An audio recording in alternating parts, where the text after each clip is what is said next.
Добро вечер, гледате Анализа. Добро вечер и за моите гости, Благо Атанасовски, политички аналитичар. Добро вечер, Джабир Дерала, новинар, главен уредник на Цивил.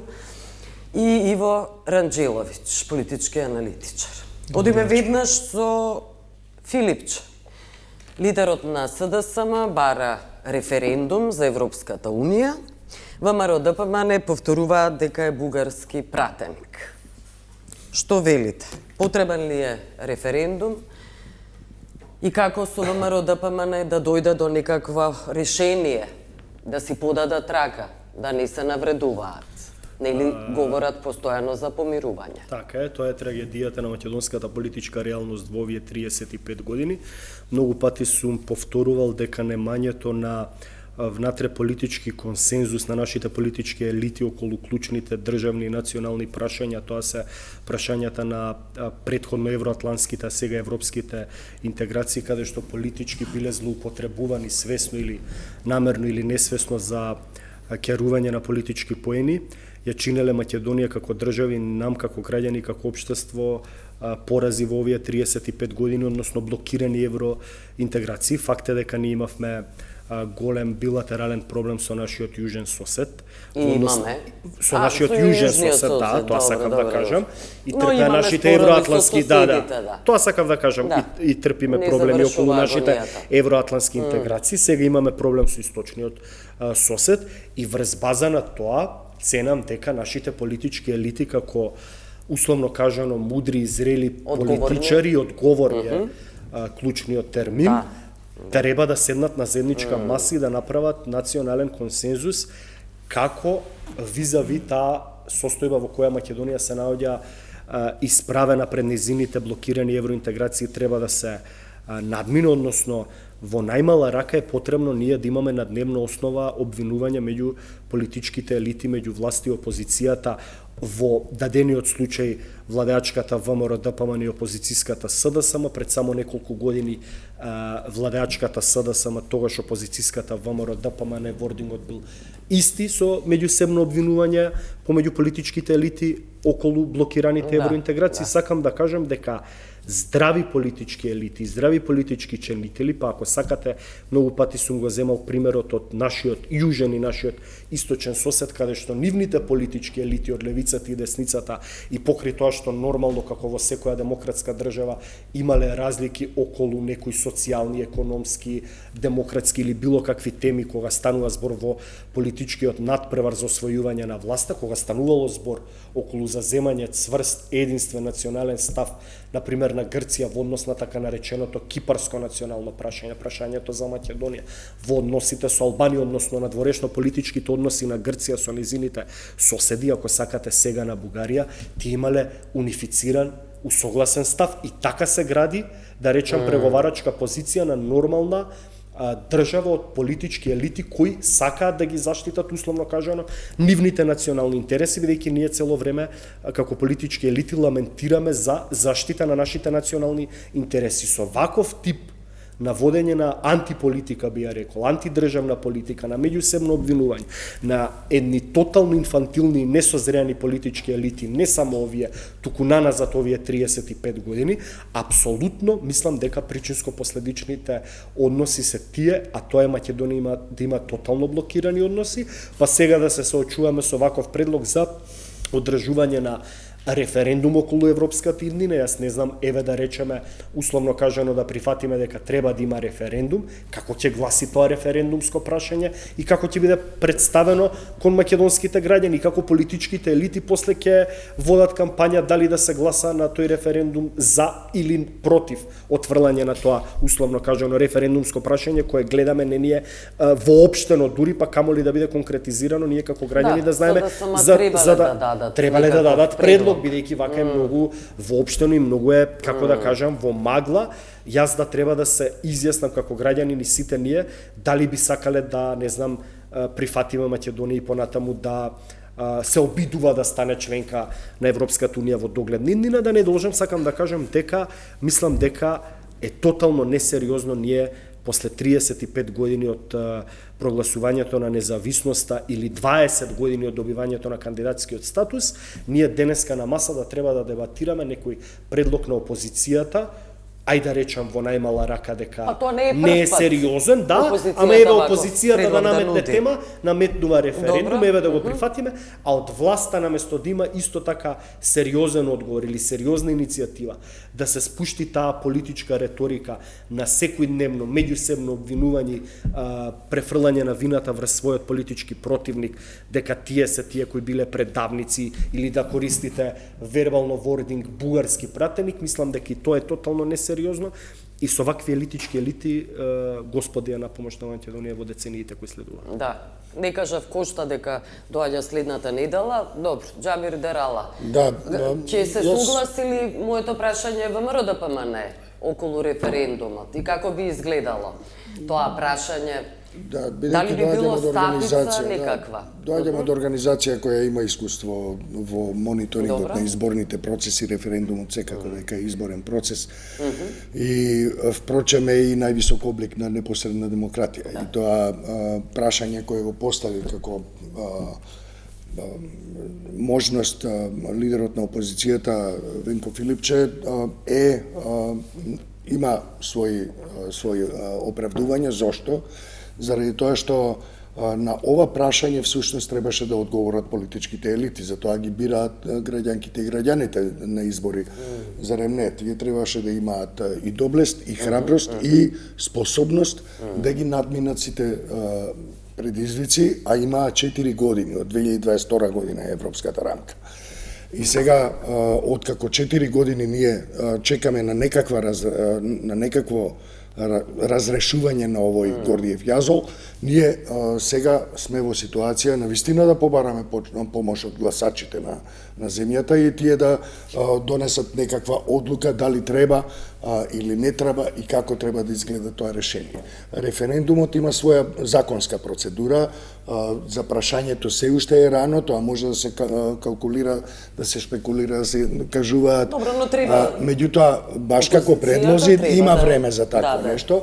Доволно е што имаме сега еден таков предлог. Официјално. Предлогот за референдум, кога ќе го поставите, тоа значи дека му давате простор на гласачот, на македонскиот гласач, граѓанин и граѓанка, да одлучат за клучно прашање во државата, заради тоа што политичките елити немале време, можност, доблести, политичка волја не е важно сега во овој момент. Важно е поставено како решение. Во таа смисла, референдумот како непосредно изјаснување на луѓето, на граѓаните, е секојаш добре дојдено. Ние немаме многу искуство со непосредната демократија, меѓутоа не сме ни без никакво искуство. Законски решенија постојат дури и со ваков изборен законник и мислам дека Државната изборна комисија покажала и досега дека има капацитет да организира едни вакви процеси. Секако постојат законски рамки кои траат со недели, со месеци, доколку се усвои тој предлог на опозицијата.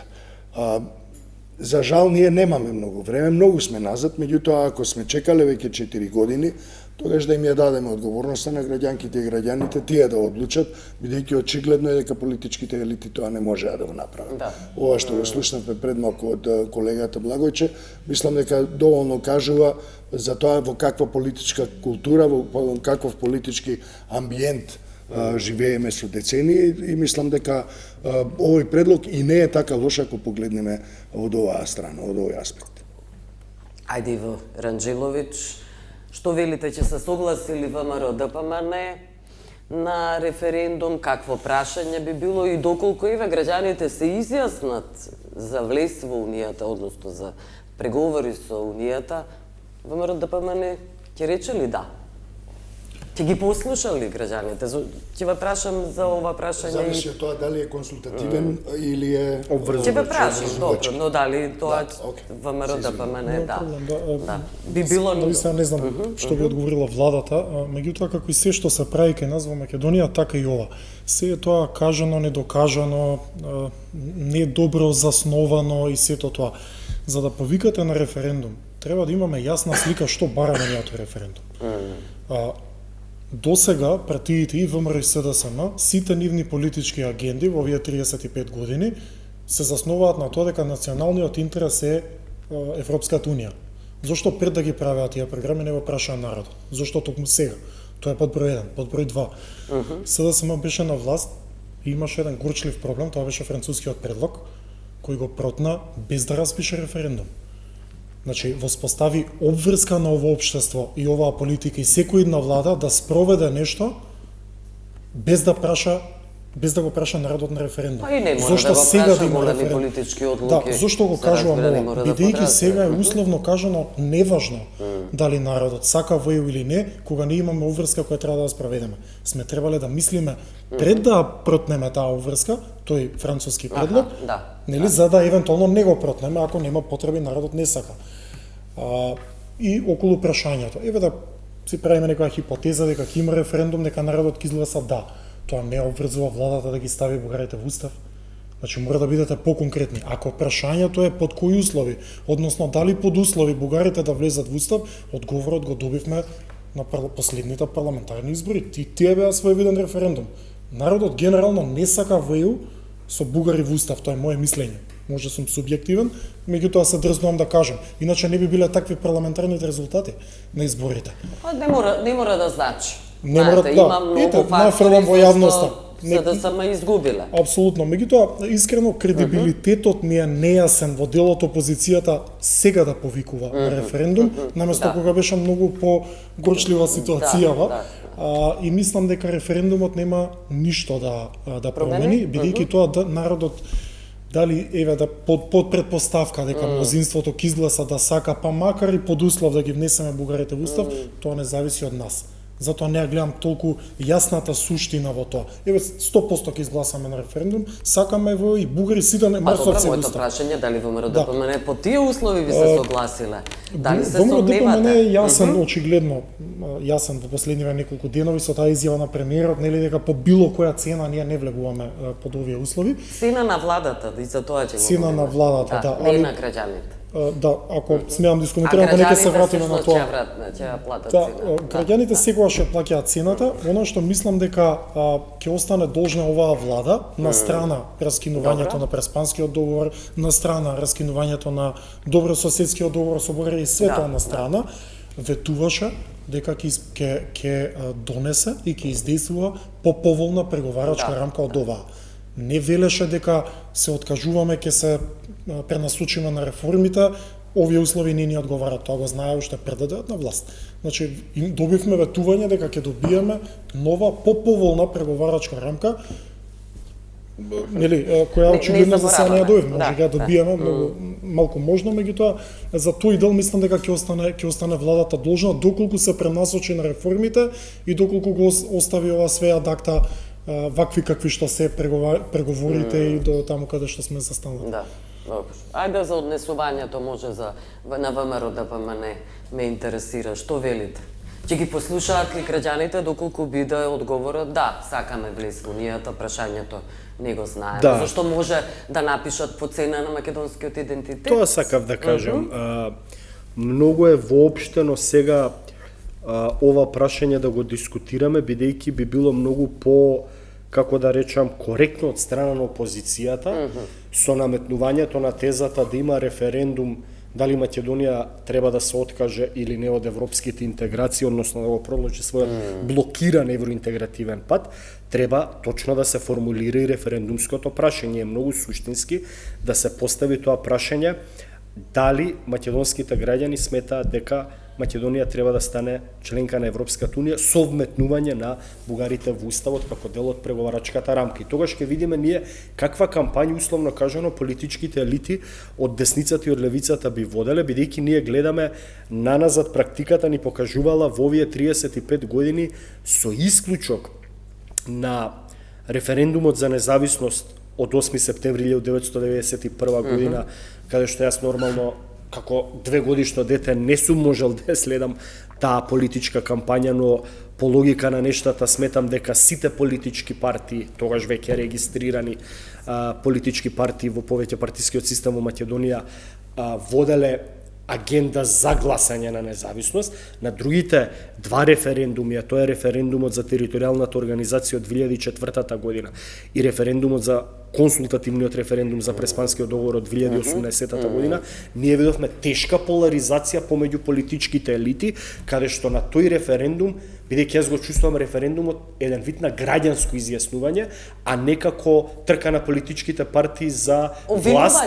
За обвинувања. За обвинувања, да, ама сакам да кажам, референдумот треба да биде своевидно изјаснување на граѓанството, а не тип на парламентарни, локални или претседателски избори каде што се води кампања на поларизираност меѓу политичките елити со меѓусебно обвинување и за валкана и за тоа референдумско прашање. Затоа велам дека е многу магловито и нејасно да се став во улога ВМРО-ДПМН како би ги прифатила резултатите од проста гледна точка, бидејќи ВМРО-ДПМН може да води активна кампања на, условно кажано, пропаѓање на тој референдум, доколку референдумското прашање не одговара, да речеме, на политиката на ВМРО-ДПМН. На крајот на денот, ВМРО-ДПМН како владеачка партија, мислам дека ќе го има тоа ексклузивно право да би го срочила тоа референдумско прашање за изјаснувањето. Веројатно треба да се договорат. Треба може да се договорат, право заради тоа што е власт нема. Не, сакам да кажам едноставно ВМРО-ДПМН е во пол позиција да го контролира и тој референдумски процес.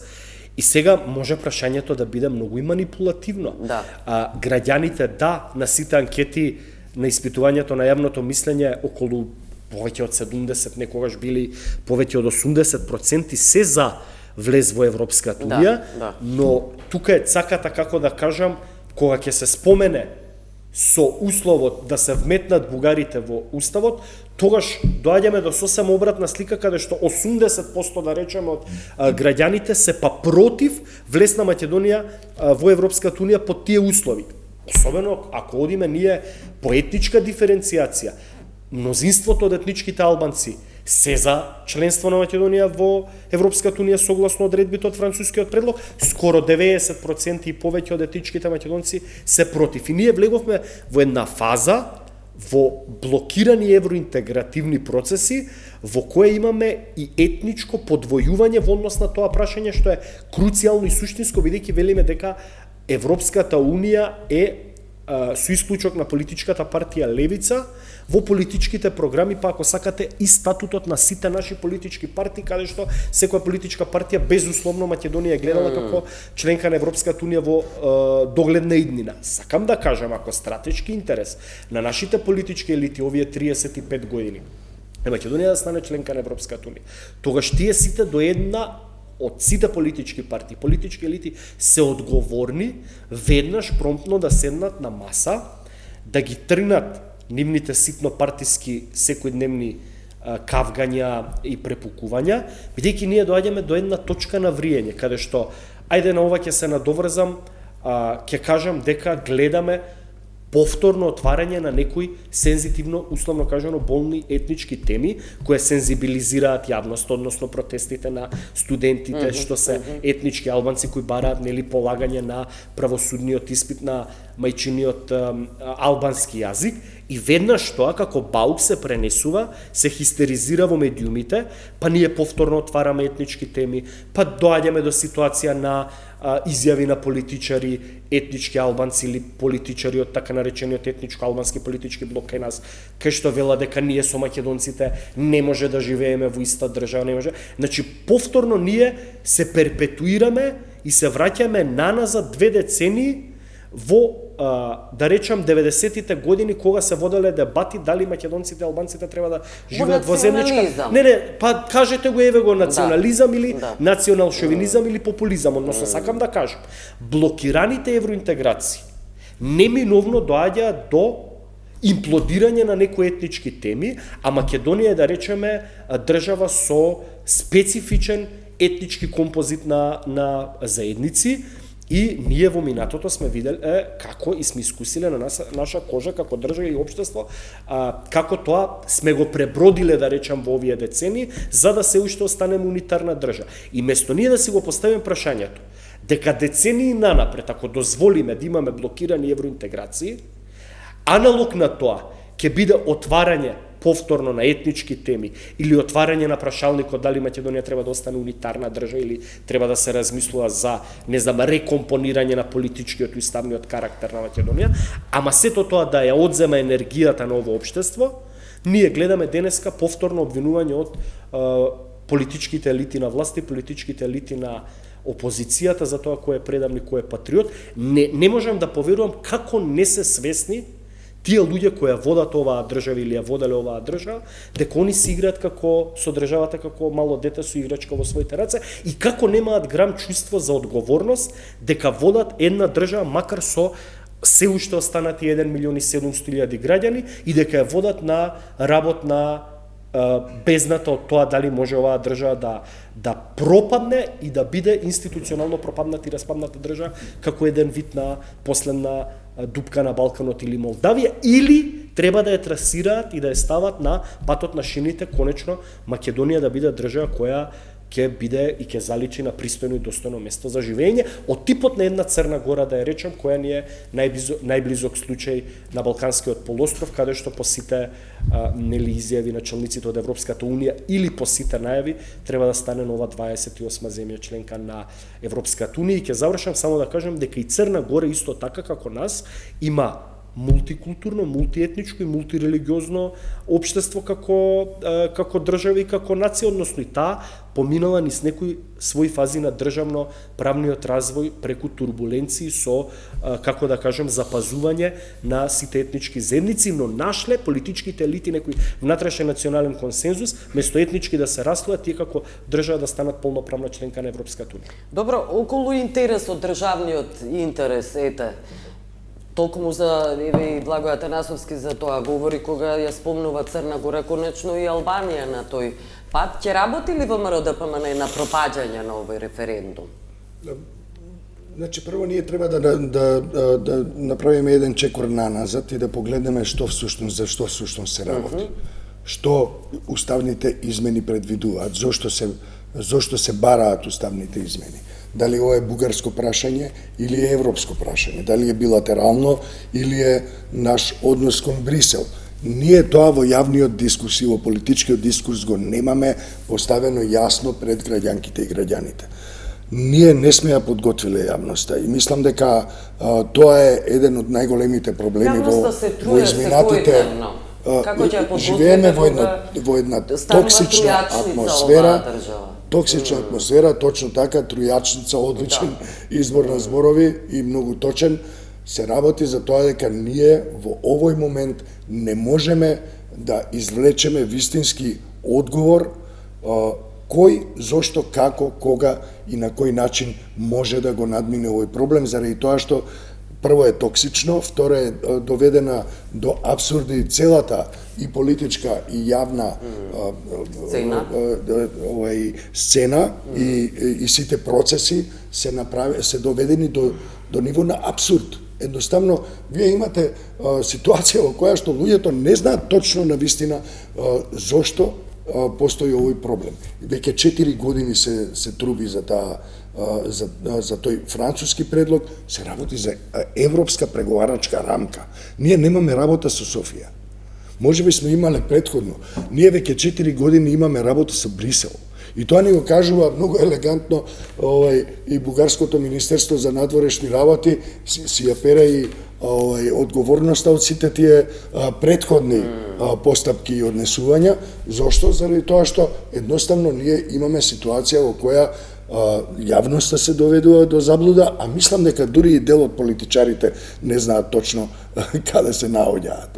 Туку користат само популистички алатки за да можат да ја одржат таа состојба на континуиран страф, несигурност, омраза кон Бугарија. Мислам, тоа не е рецепт за добро соседство.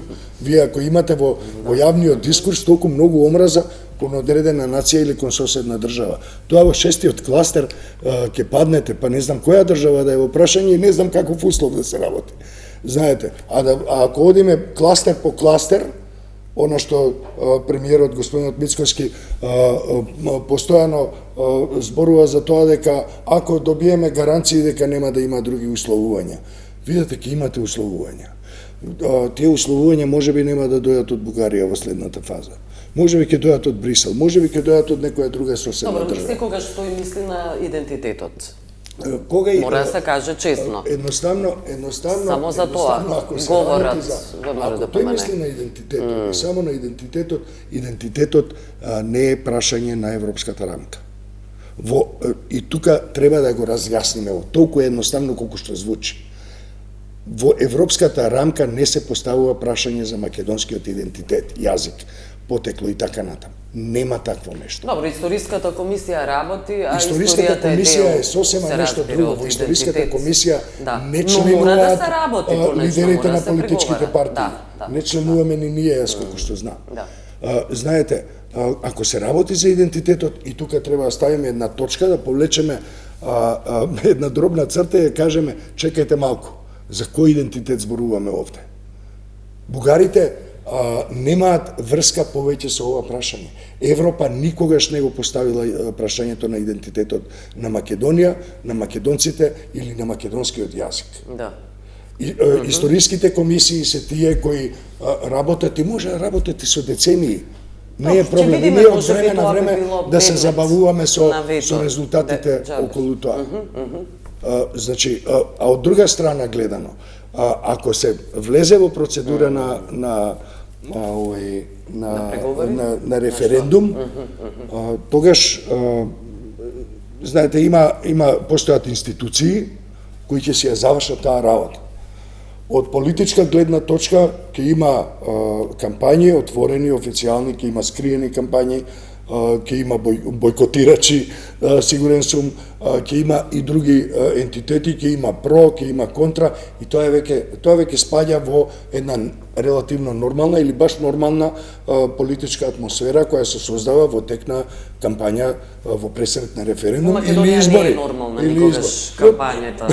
Кампањите но на вистина,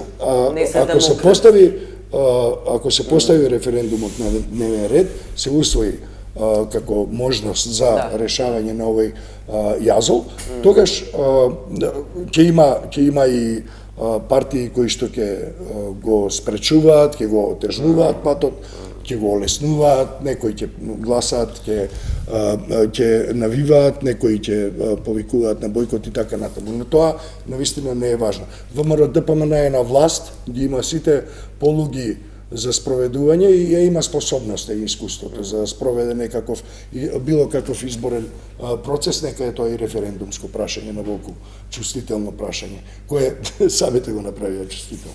Да. Добро, ајде околу Ранџеловиќ, изјавата на премиерот Мицковски на средбата со Пленковиќ, хрватскиот премиер, неговиот колега хрватски. Владата е подготвена да ја плати цената. Ова порака е на Мицковски, се однесува на преговорите со Европската Унија, заради тоа што нема отстапки за македонскиот идентитет. И сега моето прашање е, кога говори за цената, мисли на политичка, на цена на владата. И всушност тоа го кажува. Владата е подготвена. И моето прашање е, никој не бара од нас да се откажеме од македонскиот идентитет, конечно, за да ни се случи кочани, за да ни се случува секојдневно сиромаштија, низок животен стандард. Тоа не е врзано со македонскиот идентитет, но во исто време е врзано со идентитет на патриотизам. Има многу што да се каже на темава, но има неколку работи ќе нафрлам. Прво, кога би бил политичар, не сум, но би се дрзнал да кажам, јас никогаш не би губел време да се докажувам за сопствениот идентитет. Самото докажување е пораз. Штом влегувате во таква дискусија, ниту имаме потреба, ако некој не признава, не призна се, ние не може да војуваме со светот кој да не признае, кој не. Под број 1. Под број 2. Не сметам јас, веројатно смета јавноста, дека најголемиот, најгорчливиот проблем во делот на идентитетот е Преспанскиот договор. Ако сите карти ги фрламе на идентитетот, што е легитимно и кредибилно, ако се бориме по секоја цена, тогаш мора да го вметнеме и раскинувањето на тој договор, да ја платиме и таа цена. Јас го поддржувам тоа. Ако идентитетот ни е најважен. А меѓутоа не може да велите по секоја цена, освен ова, таа нека остане како реалност. Значи, тие моменти не ми се допаѓаат. Ја го ценам премиерот, ако не се лажам, единствен професор премиер кој сме имале до сега. Владо Бучковски. Да. во ред, се извинувам. Во тој дел ценам, меѓутоа, во таа изјава премиерот кажа дека ќе чекаме некои подобри времења. Децени беа Во ред, спомнувани. нека си секунди. Државници, не политичари, не чекаат подобри времења, ги создаваат. Ние немаме луксус како држава и општество веќе да чекаме подобри времења. Тие можеби никогаш нема да дојдат.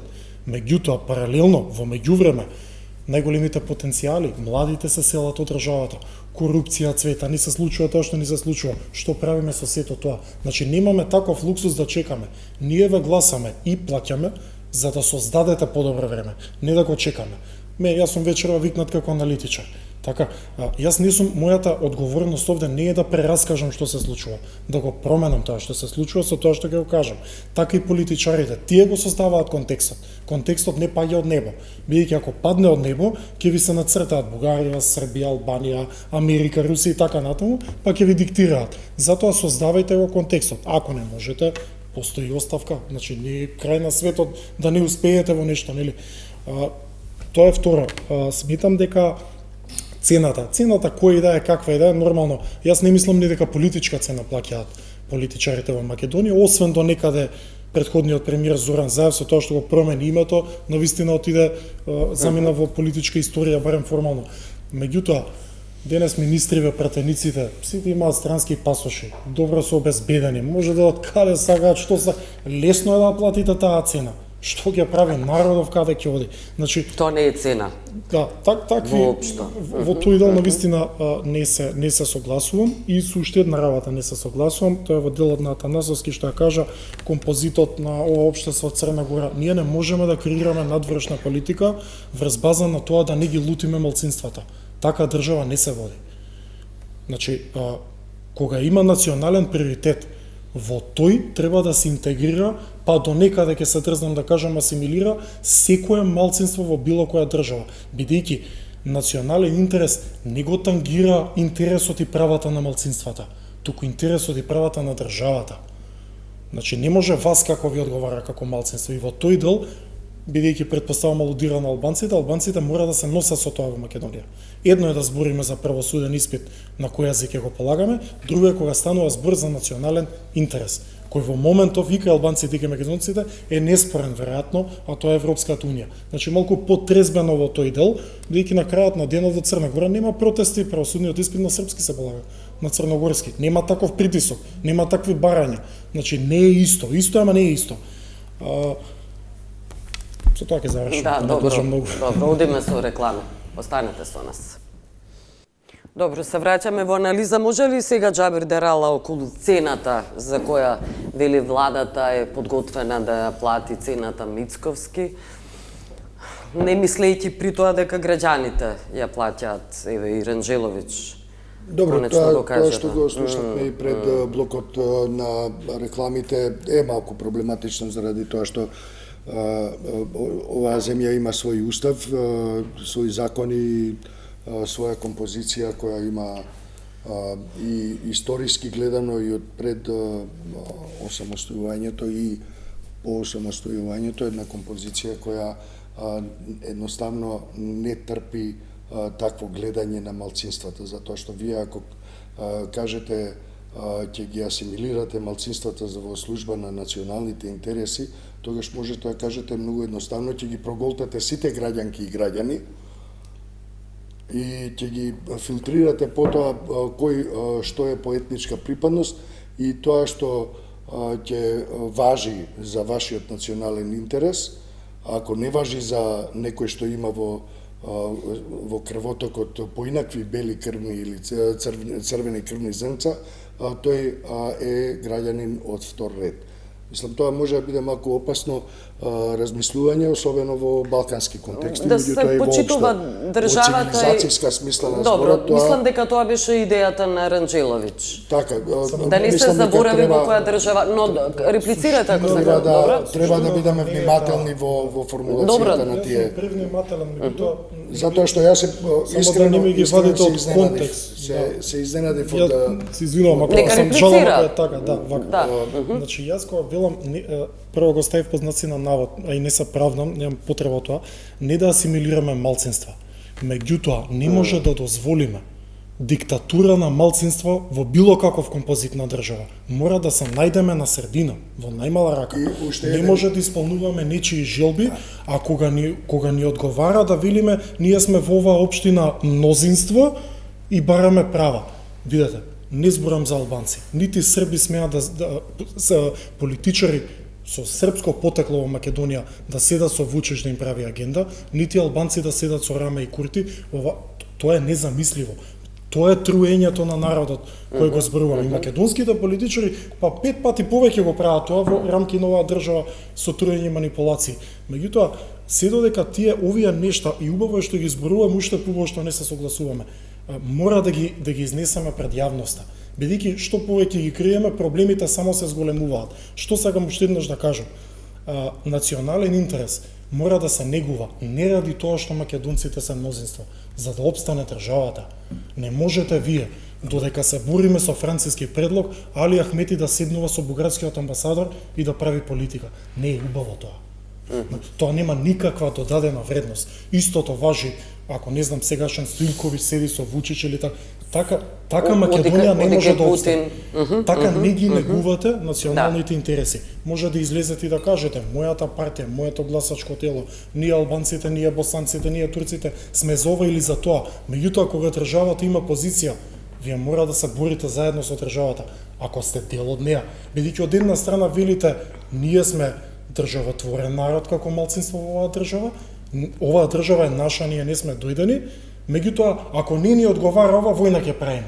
Како што импутираше Атанасовски, што е многу точно, дека може да дојде до дестабилизација, ако не се етничка апсолутно. Тоа не е начин за да опстане градите и да развиете држава. А што треба да кажат македонците? Сега нас ако не ни одговара, што треба да правиме ние? Да ги збркаме тие на кои им одговара? Така не се решаваат проблемите. Тоа е под број 1 и под број 2. Не постои држава во светот. Јас сум бил во околу 70 држави, повеќе од 400 градови. Тоа е премногу за 35 години. Не постои држава во светот која подобро ги толерира и се однесува кон малцинствата од Република Македонија. Тоа нека излезе некој на телевизија, аргументирано може да разговараме.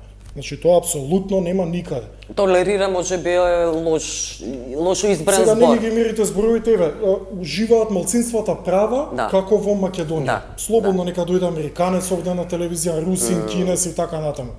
Мислам, тоа е, така да, жално е некој да се пожали. Жално е некој да се пожали во современа држава за какви права. Може, но нека заврши, се извинувам, Џабир Дерала. Извинете ако ви влегувам. Не, ворете. Потребна е дебата. Јас се согласувам со принципот да има несогласувања и различни мислења, се разбира. Меѓутоа, ако некои концепти тотално се исклучуваат меѓусебно, тогаш навистина тука има диалогот доаѓа во ризик. Не дека јас не сум расположен за диалог секогаш, напротив, секогаш сакам да разговарам и да. Но добро, сега Ранџеловиќ да објасни на што цели. Исто така морам да упатам, бидејќи се наоѓаме на јавна сцена, морам да упатам на тоа дека опасни се, најблаго кажано и најкратко кажано, бидејќи сакам да ја напуштам ова дискусија, бидејќи за друго нешто разговараме, меѓутоа опасни се наративите од типот на диктатура на малцинствата, заради тоа што се служат, односно звучат како ехо на многу мрачни европски времиња од пред Втората светска војна. И тоа се, бидејќи сепак сум и со години и со искуство и на позиции од каде што ги гледам тие наративи, ги анализирам тие наративи, апелирам да ме сватите со најдобра намера. Заради тоа што некогаш самата идеја или склопот на зборови и реченици може да доведе до многу несакани последици, да не кажам до катастрофи. Заради тоа, како што сме ги виделе во историјата, и западноевропските народи ги виделе, па заради тоа сега живеат во една Европска Унија каква што живеат. И заради тоа постојат некои Обединети нации, чартер на Обединетите нации, меѓународно право, кое гледаме дека безмилосно се крши од сите страни во овие години. Заради тоа треба да бидеме многу внимателни, да бидеме човечни пред се и да внимаваме како го разбираме светот во кој живееме и светот во кој живеат истите луѓе кои се во истата земја, во истото општество, во истата држава. Тука мора да бидеме внимателни ако сакаме воопшто да поставуваме некакви нивоа на диалог. Бидејќи ова е точно начинот на кој диалозите престануваат, почнуваат монолози и барабаните на популизмот и така натаму да не одам понатаму. Што се однесува до господинот Мицкоски и до цената кој тој ја понуди. Јас мислам дека е многу лесно вие да зборувате за цена на нешто кое и онака го немате. И овде и нашите и другите двајца соговорници па и вие го имплициравте тоа. А тоа е дека граѓанките и граѓаните се тие кои ја плаќаат ултимативната цена. И заради тоа, кога некој ќе дојде, јас сум подготвен да ја платам цената, на што? На власта? Да, на власта. Особено ако вие имате толку многу пратеници колку што имате, и особено ако имате позиции во општеството и во државата кои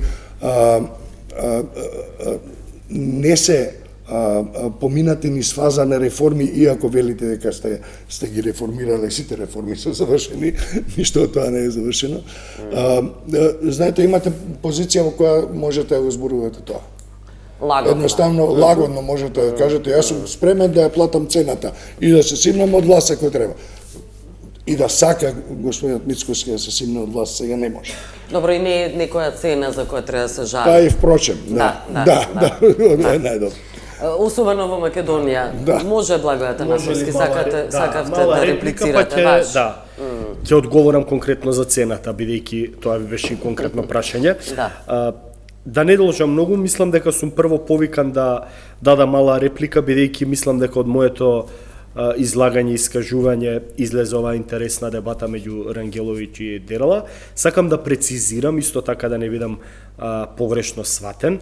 Ниту сум имплицирал, ниту па имам намера да имплицирам дека, не знам, треба да има, како да кажам, толерирање на или нетолерирање на, условно кажано, желбите и потребите на некое малцинство или мнозинство во однос на македонските блокирани евроинтеграции, бидејќи кажав дека по испитувањата на јавното мислење ние тотално се разидуваме во однос на перцепцијата Македонија на кој начин треба да стане полноправна членка на граѓаните, не политичките партии. Збориме за граѓаните, да, ама треба да се контекстуализира. Албанските политички партии молчат на ова прашање. Добро, владеачките албански политички партии, опозицијската и другите не, ама не сакам да кажам, јас тоа го контекстуализирав во реалната фактичка состојба во која ние живееме како општество, како држава и како граѓани овие 35 години на независност и повеќе партиска демократија. За волја на вистината, ние не живееме во демократија, ние живееме во етнократија. Ние живееме во поделени политички, етнички елити. Дури мислам дека навредливо за држава која вели дека треба да стане полноправна членка на Европската Унија, а да говориме за македонскиот политички блок, албанскиот политички блок. Сето тоа мене ме наведува дека ние живееме во тотално етнички... Па добро, паралелно живееме. Тоа сакам да кажам. Паралелно етнички, политички, подвоено општество. И затоа велам, и многу пати сум велел, дека евроинтеграциите се амалгам и точка на спојување меѓу вакво етнички диференцирано општество. И затоа јас тоа го наметнувам во јавноста како дилема што би предизвикале блокираните евроинтеграции визави вакво етнички поделено општество, и на политички, и на општествен, и на секаков друг план. А не дека јас велам дека тоа така треба да биде. Мене ако ме прашате, јас сум човек кој е либерал и е застапник на принципот на индивидуалност и на граѓанство. За мене, да речеме, врв на човековото партиципирање во општествениот и политичкиот живот треба да биде секој индивидуа како зон политикон и како човек граѓанин, индивидуалец, па потоа нека биде етнички македонец, етнички албанец. Идентитетот Не, сакам да кажам, ме разбирате, ама кај нас приоритизацијата на политичката дебата е етничка. И тоа е реалноста, и тоа е реалноста во која ние живееме. Сообразувајќи се со таа реалност, мораме да бидеме внимателни како политички елити како ја водиме иднината на оваа држава. Тоа сакам да кажам. Ако навлегуваме во дебата, кои се виновни, македонците, албанците, не знам, турците, ромите, бошаците или помалите етнички заедници, до недоглед тоа ќе оди. Затоа реков, блокираните евроинтеграции направија нам повторно да ни се вратат тие етнички теми со, не знам, полагањето на правосудниот испит на албански јазик. Јас да ги гледам дебатите на сите македонски национални телевизии, за волја на вистината, 99% од етничките македонци, без разлика дали биле новинари, политички аналитичари, пратеници, поранешни функционери, професори универзитетски, ако сакате, условно кажано влечеа на таа воденица дека законот и уставот наложуваат албанците да полагаат на македонски јазик, а сите, условно кажано, етнички албанци да го бранат правото на полагање на етничките албанци на правосуден јазик на албански. Значи ме разбират, имаме веќе во општествената јавност и дебата тотално подвојување. И ако е таква ситуацијата, ние мора да сватиме дека најмал заеднички содржател ни е членството во Европската унија. Да не ја должиме темата, конкретно за политичката за цена.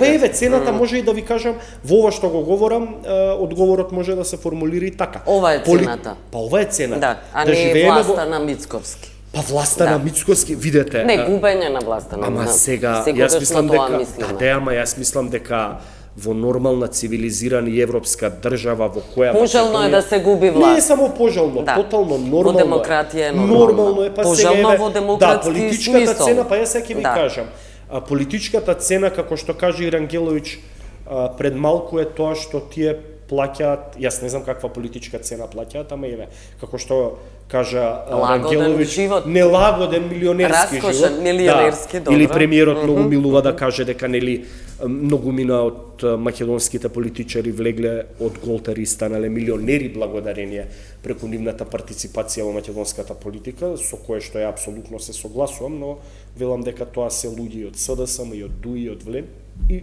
многу од но не сите. Не генерализирам, туку воопштувам и кажувам дека од сите политички елити има случаи од ВМРО ДПМН.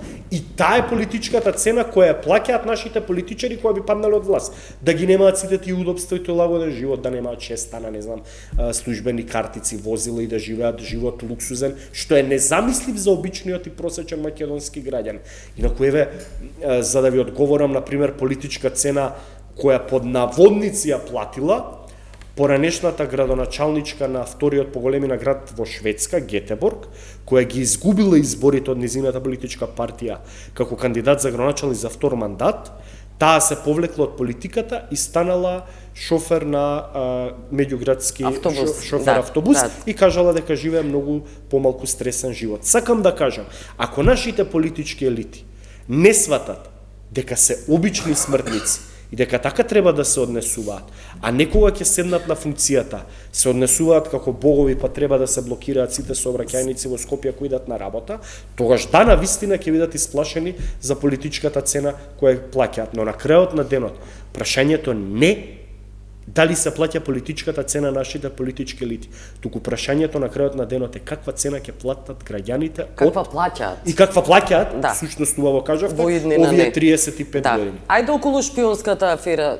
или имате реплика околу овие прашања? Ситна реплика. Добро. Да биде како вредност во дискусијава, пошто или не сум разбран, или се обидува некој да не бидам разбран. Да ве минира. Да, сето ова што јас го зборувам, сите ние не само во студиото, туку и генерално народот, кога ќе седнеме во кафејана го зборуваме. Само што разликата што јас го кажувам пред камери.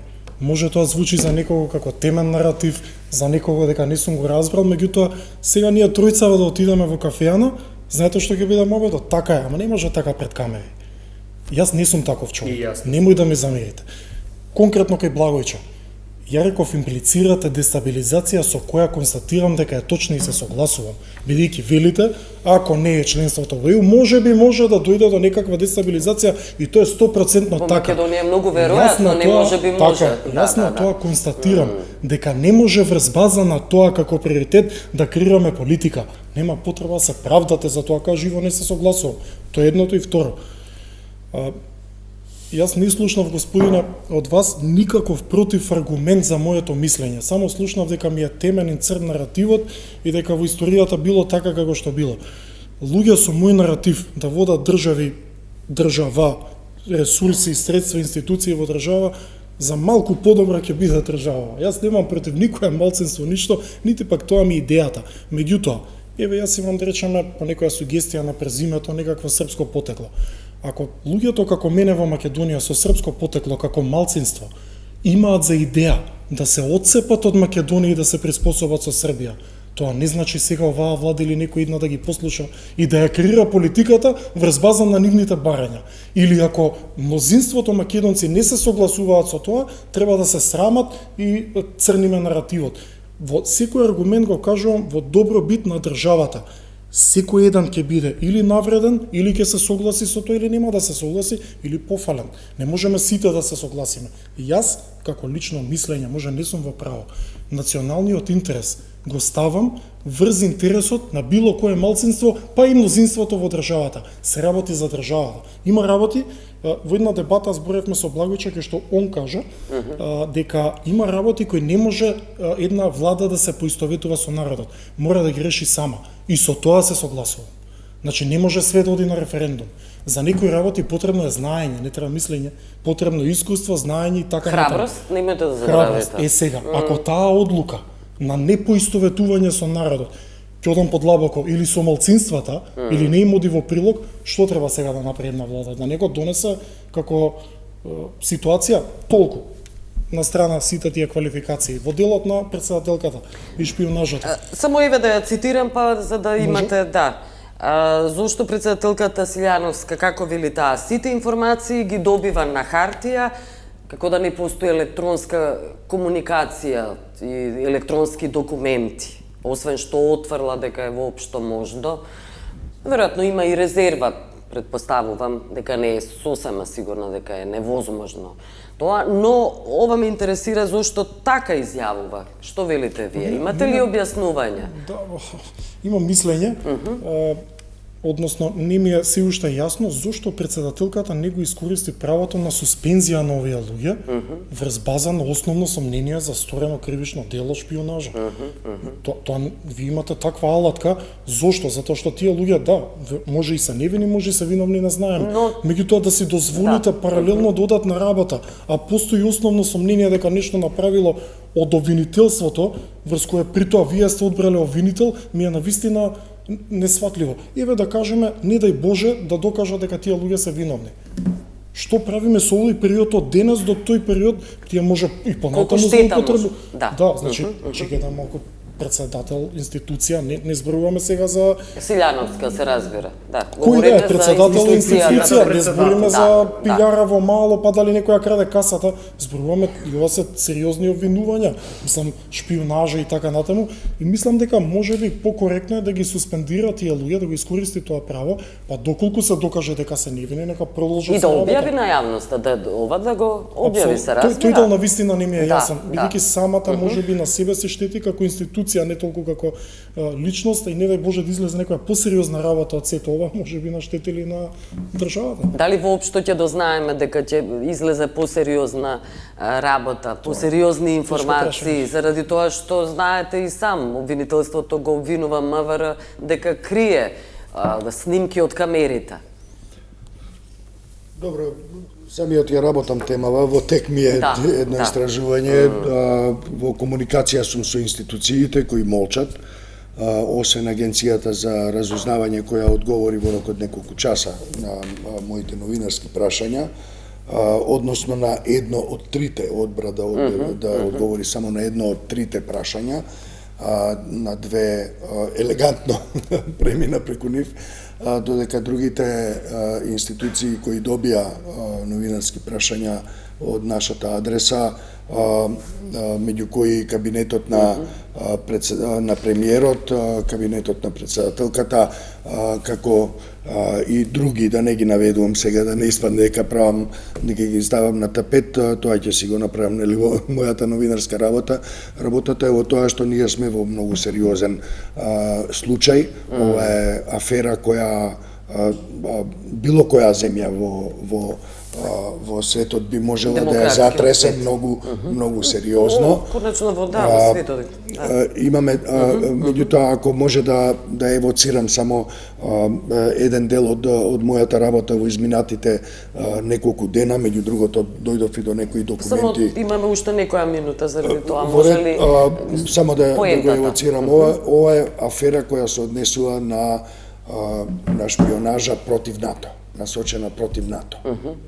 Тоа се вашите сознанија? Тоа е многу важно да знаеме дека ова е баш операција во која мислам дека председателката дури и ненамерно не се снаоѓа баш најдобро, меѓутоа таа впрочем мора да добие поддршка од институциите, од професионалните кадри, од институциите, пред се и од агенциите. Поддршка во смисол истрага на тоа мислите? И поддршка, па да, имено, меѓутоа мора да добие поддршка, заради тоа што во овој момент нашата председателка се наоѓа во лоша ситуација, во исклучително лоша ситуација. И јас не гледам дека ја добива доволната поддршка од институциите кои се релевантни да ја заштитат прво неа, а се разбира и државата. Да. Втората работа за која ние мораме да разговараме многу сериозно, и мислам дека институциите имаат капацитет тоа да го направат, меѓутоа политиката, односно политичките елити им пречат тоа да го направат, а тоа е ние да погледнеме до каде се навлезени различните оперативци и до каде се стигнати различните операции кои се во нашите институции, кои го доведуваат во прашање нашето сигнализираат општество, односно одбраната и безбедноста на државата. Да. Може со Благој Атанасовски да завршиме. Околу изјавата на председателката дека отврла како е можна ваква шпионска афера, зошто воопшто да се нарекува шпионска афера, конечно вели ги добива на хартија сите документи.